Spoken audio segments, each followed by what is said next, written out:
The room was quiet when he opened his eyes. A soft beep came from a machine beside the bed, slow and steady, like it was counting time instead of heartbeats. The lights above him felt bright, even though they were dim. His mouth was dry. His body felt heavy, like it did not fully belong to him anymore. He tried to move his hand. Pain shot through his side, sharp and sudden. His breath caught. The surgery had ended. That much he knew. They had told him it was a small operation. Nothing serious. He would be awake in a few hours, rest for a day, and go home soon. That was the plan. He turned his head slightly and looked around the room. White walls, clean sheets, a curtain pulled halfway. Everything looked normal, but something felt wrong. No nurse nearby, no doctor checking on him, just the machine and the silence. He tried to press the call button, but his fingers felt weak. When he finally managed to press it, nothing happened right away. He waited. Seconds passed, then minutes. Finally, a nurse walked in. Her face was calm, but her eyes were distant. She checked the monitor without saying much. He tried to speak, but his voice came out low and rough. "Is everything okay?"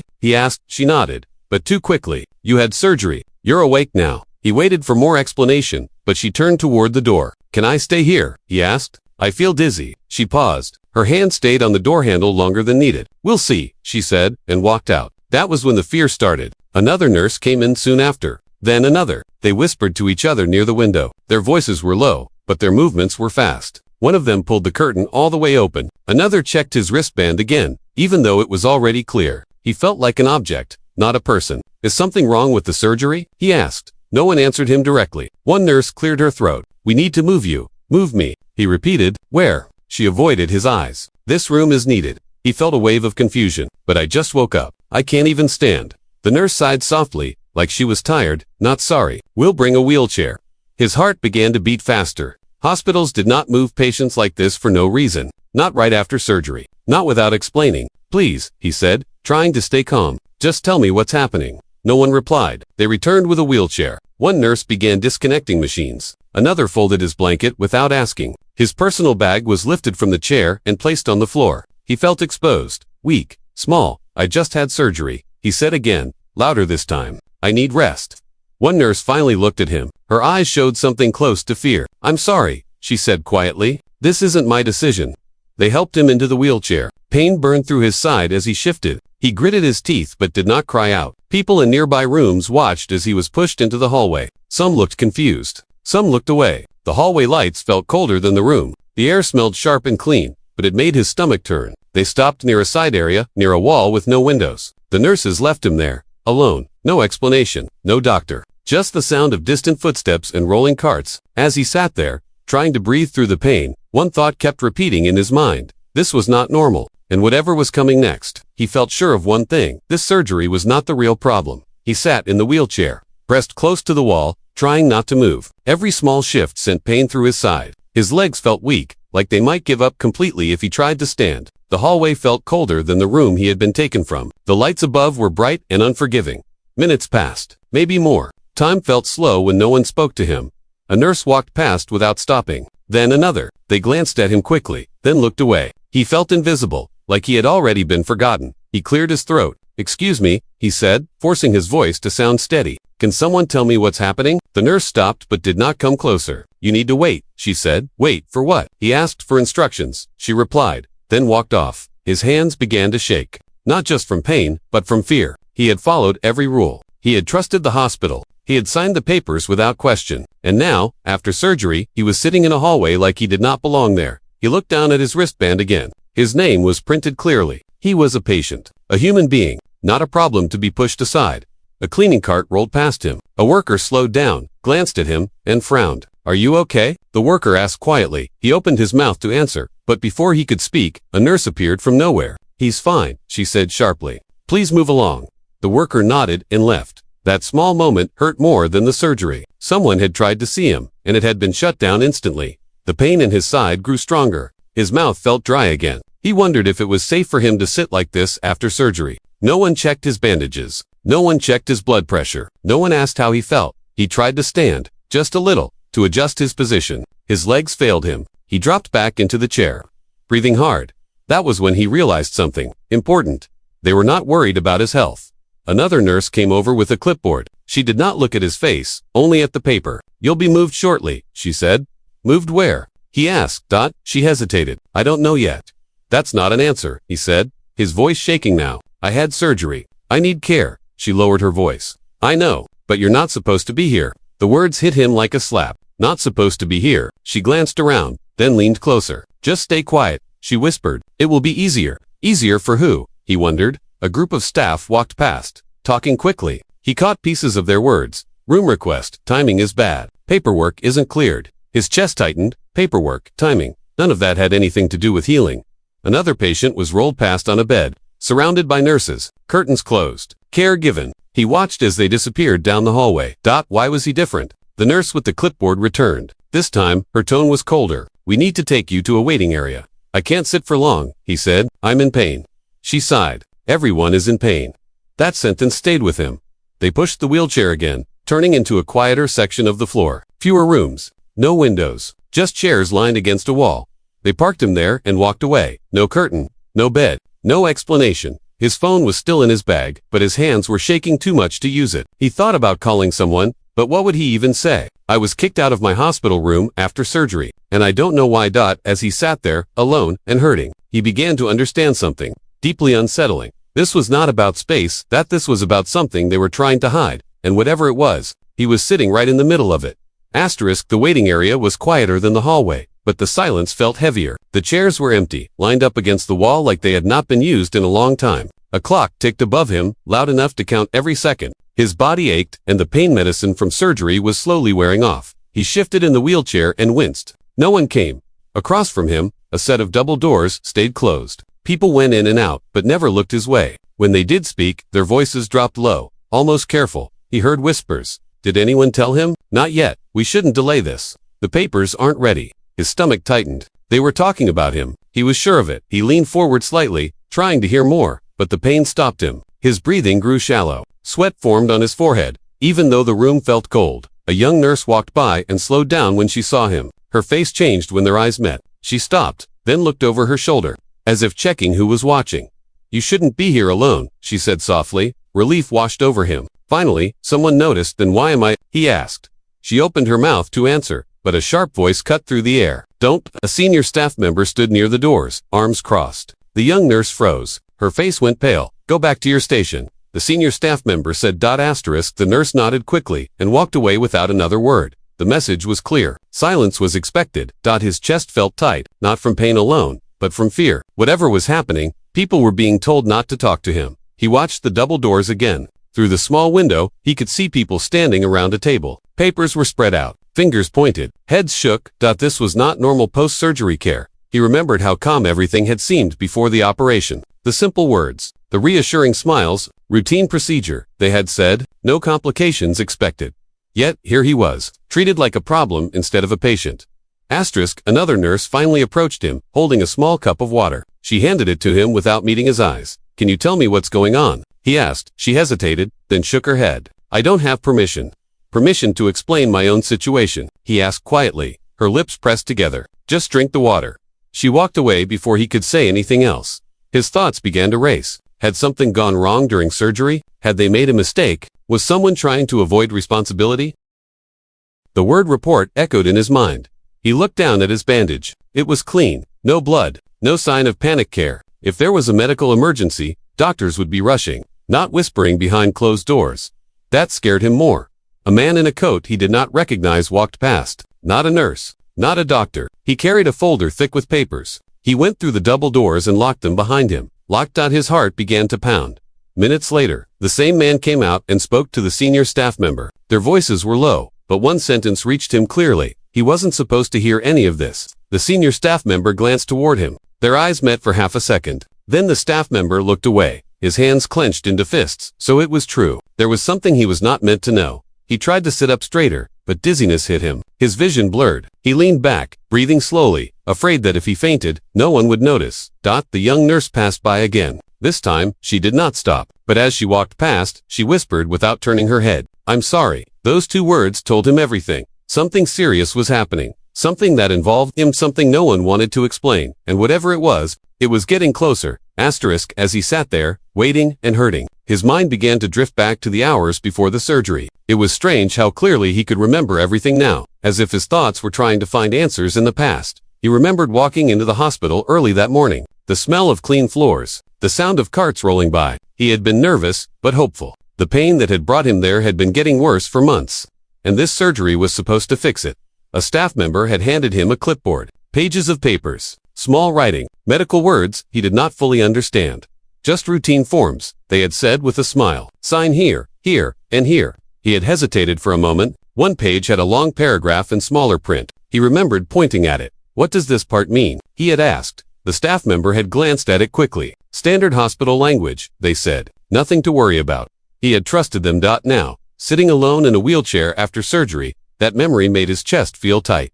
Had that small paragraph mattered more than he realized? He looked down at his hands. They were still shaking. He folded them together, trying to calm himself. Around him, the hospital continued as if nothing was wrong. Footsteps, voices, doors opening and closing. But for him, time felt stuck. Another wave of pain moved through his side. He pressed his hand against the bandage and closed his eyes. He wondered if anyone had even checked his condition since he was moved. If something went wrong now, would anyone notice in time? He thought about coming to the hospital alone. He had told himself it was fine. It was a simple procedure. No need to trouble anyone. He would be home soon. That decision now felt heavy. Across the room, the double doors opened again. Two people stepped out, both holding files. One of them shook their head slowly. We can't delay much longer, one said. Has he been informed? The other asked. There was a pause. No, came the answer. His stomach dropped. So there it was again. Informed about what? He felt a deep sense of regret. Regret for not asking more questions. Regret for trusting to Issel. Regret for believing that everyone in a white coat would protect him. A nurse finally came to check his blood pressure. She worked quickly, without warmth. Is everything okay? He asked. She gave a practiced smile. Your numbers are stable. That's not what I meant, he said. Why was I removed from my room? Her hands froze for half a second. Then she removed the cuff. I don't have that information. Who does? She straightened up. Someone will talk to you.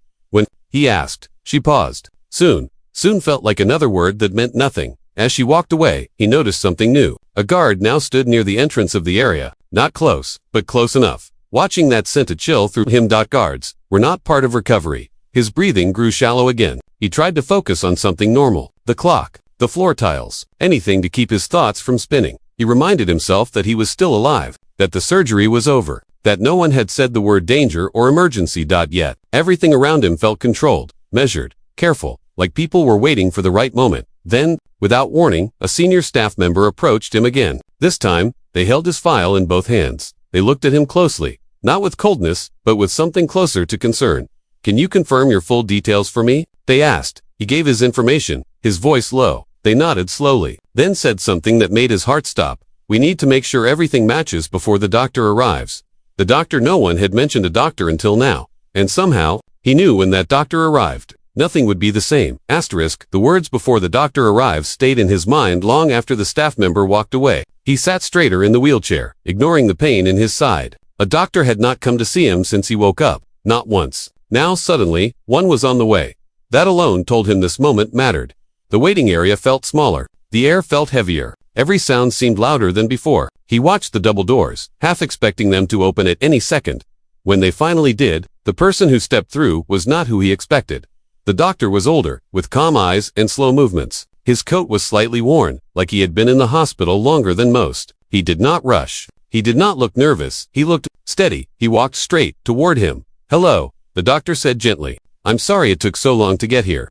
Those words alone made his throat tighten. No one had apologized to him all day. I was told you were resting. The doctor continued, pulling a chair closer. But I can see that isn't true. The doctor sat down, so they were at the same level. That small act made a big difference. Can you tell me how you're feeling? The doctor asked. He almost laughed, but instead, his voice broke. I was kicked out of my room after surgery. I'm in pain, and no one will tell me why. The doctor's jaw tightened slightly. He nodded, as if confirming something he already knew.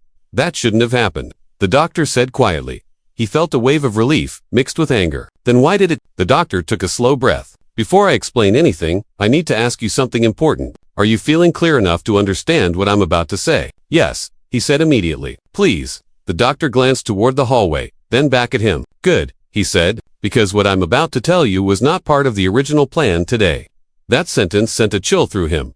The doctor placed a thin folder on his lap but did not open it yet. During your surgery, he began, we found something unexpected. His heart began to race. Is it dangerous? He asked. The doctor shook his head. Not in the way you're thinking. Then what is it? The doctor paused. It's complicated. That was not the answer he wanted, but it was the most honest one he had heard so far. The doctor leaned in slightly. This discovery changed how the hospital needed to handle your case. Unfortunately, not everyone agreed on how to do that. So they moved me. He asked. The doctor's eyes hardened. Yes, and they should not have done it like that. A nurse appeared at the edge of the area. She looked uneasy. Doctor, administration is asking if the doctor raised a hand without looking at her. They can wait. The nurse hesitated, then left. For the first time since waking up, he felt someone was on his side. The doctor opened the folder just enough for him to see there were official papers inside. Stamped, signed. I need you to listen carefully, the doctor said. What we found during surgery is documented here. These papers explain your situation and your rights. My rights, he repeated. The doctor nodded slowly. Yes, his mouth went dry. Why didn't anyone tell me sooner? Because, the doctor said carefully, this discovery creates responsibility, and some people prefer silence to responsibility. The doctor closed the folder again. I wasn't supposed to come speak to you directly, he admitted, but I don't believe in keeping patients in the dark. He felt a strange mix of fear and hope. The doctor placed the folder firmly on his lap. When you're ready, he said, we'll go through these papers together. As he looked down at the folder, his hands trembling, one thought became clear in his mind. Whatever was written inside those pages was the real reason he had been pushed into that hallway, and once he read them, there would be no going back. Asterisk. The folder felt heavier than it looked. He rested his hands on it, unsure if he was ready to open it. The doctor waited, giving him time, not rushing him the way everyone else had. When you're ready, the doctor said again, his voice calm. He took a slow breath and nodded. Please, tell me. The doctor opened the folder carefully and turned it so they could both see. Inside were printed pages with stamps, signatures, and official headings. This was not casual paperwork. This was serious. During your surgery, the doctor began, we found a condition that was not listed in your original diagnosis. His heart pounded. A mistake? Not exactly, the doctor said. More like something that was missed before. The doctor explained slowly, using simple words. There was a hidden issue that only became clear once the surgery began. It was rare, and it explained symptoms he had felt for years but never fully understood. So I wasn't imagining it, he said quietly. No, the doctor replied. You weren't. That alone brought a wave of relief. Years of doubt, dismissed pain, and unanswered questions suddenly had a reason. But here's where things became difficult. The doctor continued. This condition changes how your surgery should have been classified. He frowned. Classified. Yes, the doctor said. It means the hospital should have handled your case differently from the start. A cold realization settled in, and they didn't. The doctor shook his head. No, and once the condition was discovered, it created a problem for the hospital. The doctor pointed to a section of the papers. These documents state that you were moved without proper medical approval. He felt his chest tighten, so kicking me out of the room wasn't allowed. No, the doctor said firmly. It was not. The words hit hard. Anger rose, sharp and clear. They treated me like I didn't matter, he said, like I was in the way. The doctor nodded. I know, and I'm sorry. The doctor turned another page. Because of this discovery, you now have certain protections. These papers make it clear that you must receive proper care, monitoring, and a safe recovery space. So why all the secrecy? He asked. The doctor's expression darkened. Because acknowledging this means admitting that mistakes were made earlier. A staff member appeared nearby, watching them closely. The doctor noticed and lowered his voice. The hospital tried to control the situation, the doctor said. Moving you was a way to buy time. To protect themselves, he said. Yes, the doctor replied honestly. His hands trembled as he touched the edge of the papers. What happens now? That depends on you, the doctor said. These papers give you the right to proper treatment. They also document what happened. The weight of that settled over him. Another staff member stepped closer. Doctor, administration is asking for those documents. The doctor looked up, calm but firm. They can ask, he said. They can't take them. The staff member hesitated, then stepped back. For the first time, he saw something change in the room. Staff were watching him differently now. More careful, more respectful. He realized something important. These papers had power. The doctor closed the folder gently. I wanted you to hear this from me, he said, not through rumors or pressure. He swallowed. Thank you for telling me the truth. The doctor nodded. You deserved that from the beginning. As the doctor stood up, he added one final sentence. Once these papers are officially acknowledged, the doctor said, the hospital will have to change how it treats you. The doctor placed the folder back into his hands. And trust me, he said quietly, they already know that. He looked around the waiting area again. The whispers had stopped. The looks had changed. Whatever was written in these papers had shifted the balance. And now, everyone knew it. The change was not loud, but it was clear. After the doctor spoke and the papers were placed in his hands, the atmosphere around him shifted. Staff who had once avoided his eyes now glanced at him carefully. Their steps slowed when they passed him. Their voices lowered. The hospital knew. A few minutes later, two senior staff members approached together. Their faces were polite, almost too polite. "We understand there has been some confusion," one of them said. "We'd like to make things more comfortable for you." He looked at them calmly. The pain was still there, but something inside him felt steadier now. Comfortable would have been explaining things earlier. He replied. There was a brief pause. One of them cleared their throat. "We apologize for the inconvenience." The word inconvenience almost made him laugh. Being removed from his room after surgery was not an inconvenience. It was humiliating. "We have a room prepared for you," the other staff member said quickly. "A private one, closer monitoring, additional support if needed." He noticed how different their tone was now, softer, careful. "Why the change?" he asked. They exchanged a look. "We want to ensure your recovery goes smoothly," one said. The doctor stepped forward, as it should have from the start. Silence followed. A nurse brought a blanket and placed it gently over his legs. Another offered water and pain relief. Everything that had been denied earlier was suddenly available. They moved him again, this time slowly, carefully. The hallway no longer felt cold. Staff moved out of the way. Doors opened quickly. As they reached the new room, he noticed how quiet it was. Clean, calm, a bed already prepared. "This will be your room," the staff member said. "If there's anything you need, please let us know." They left almost immediately. The doctor stayed. "They're trying to fix what they can," the doctor said, "but don't confuse politeness with accountability." He nodded. "I won't." The doctor explained what would happen next. Proper monitoring, clear updates, everything documented. By morning, the doctor added, "They'll need a formal decision from you."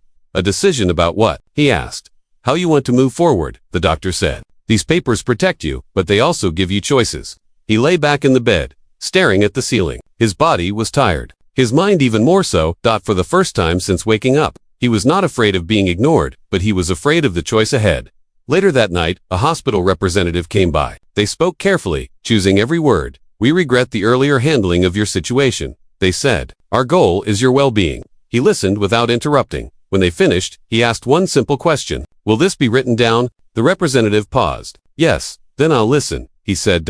After they left, the room grew quiet again. Machines beeped softly. The window showed the dark sky outside. He thought about how quickly things had changed once the truth appeared on paper. How easily he had been pushed aside before that. The doctor returned once more before leaving for the night. "Try to rest," the doctor said. "Tomorrow will matter." As the lights dimmed, he closed his eyes, knowing sleep would not come easily, because by morning, he would have to decide something important, something that would define how this story ended, and for the first time, the choice would be his.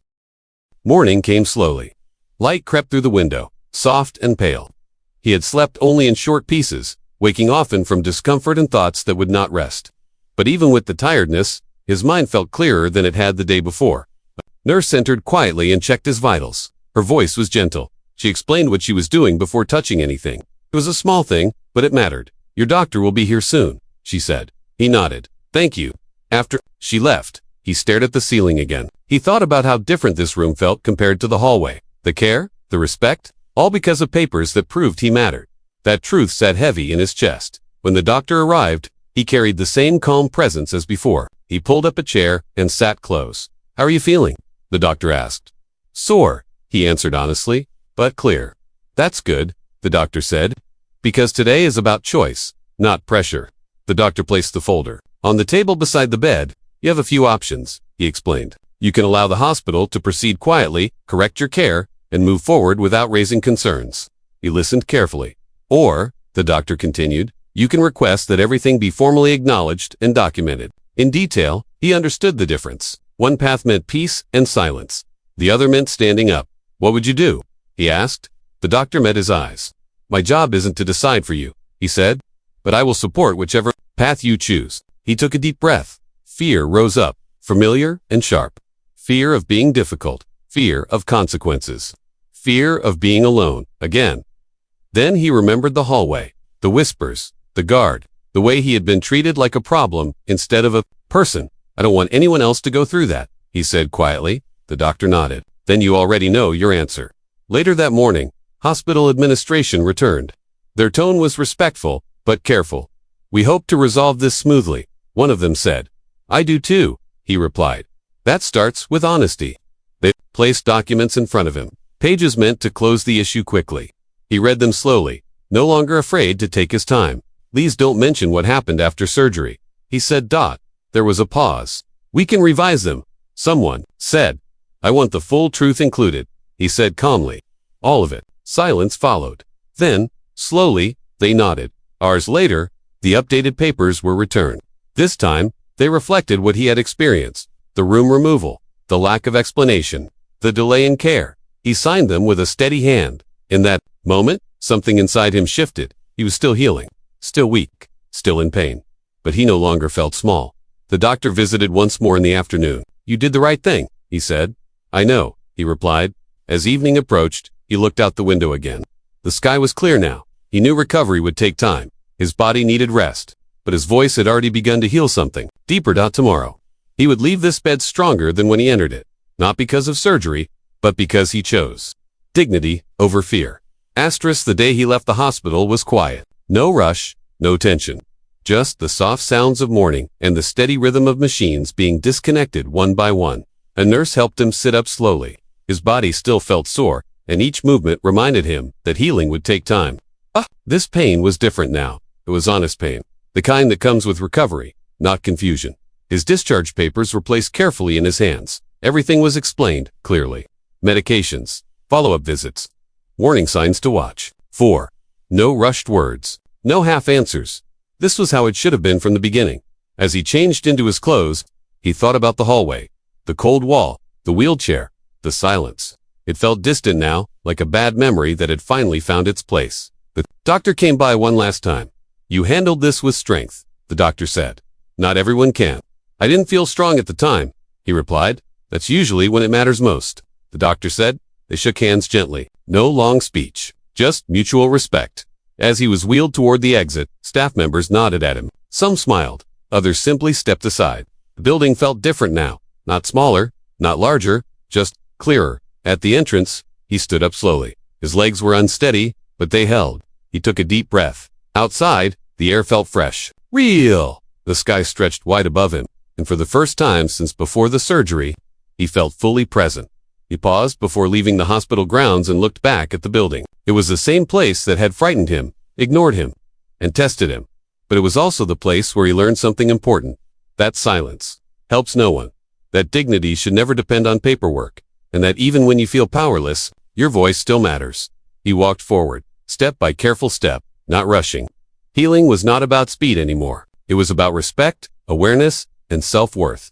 This experience had changed him. He would ask more questions now. He would read more closely. He would speak sooner when something felt wrong. Not out of anger, out of understanding. As he reached the car waiting for him, he felt tired, but not broken.